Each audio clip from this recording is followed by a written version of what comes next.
আসসালামু আলাইকুম। তো হ্যালো এভরিওয়ান, দেশ ও দেশের বাইরে থেকে ভিডিওটি দেখছেন সবাইকে অভিনন্দন। তো আজকে আমরা সাতিয়ান শাপলাপুর গ্রামের মাঠের মধ্যে চলে এসেছি। তো আজকে আমরা আপনাদের একটি জিনিস দেখাবো। তো আমাদের এই সাইডে দেখতে পাচ্ছেন একটি সরিষা গাছ, এই জমিতে সরিষা গাছ বুনেছে। তো একই জমিতে দুটি ফসল চাষ করছে। তো কি কি ফসল চাষ করছে আজকে আপনাদের সেটাই দেখাবো। তো এই সাইডে দেখতে পাচ্ছেন সরিষা গাছ বুনেছে কৃষক, কিন্তু সরিষা গাছের মধ্যে ছোট ছোট জয়েন্ট কলা গাছ লাগাইছে। তো ওই আগে একটি ভিডিওতে বলেছিলাম যে ওই সাইডে জয়েন্ট কলা গাছের মধ্যে সরিষা গাছ বুনেছে।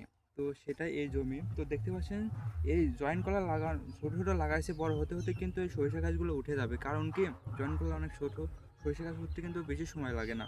দেখতে পাচ্ছেন সরিষা গাছগুলো কিন্তু অনেক সুন্দর হয়েছে। দেখতে পাচ্ছেন এই সরিষা গাছগুলো অনেক ফলন দেবে। দেখতে পাচ্ছেন সরিষা এই দানাগুলো কি মোটা মোটা।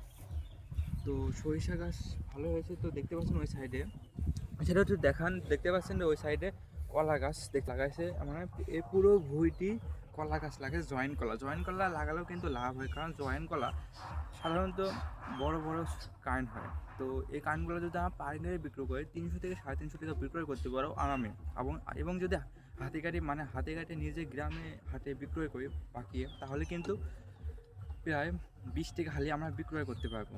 তাহলে আমাদের দিন শেষে দেখা যাচ্ছে অনেক টাকা হয়ে যাবে। তো এভাবে যদি আমরা টেকনিক খাটিয়ে চাষ করি, একই জমিতে দুটি ফসল চাষ করতে পারি, তাহলে কিন্তু আমরা অনেক লাভজনক হতে পারবো।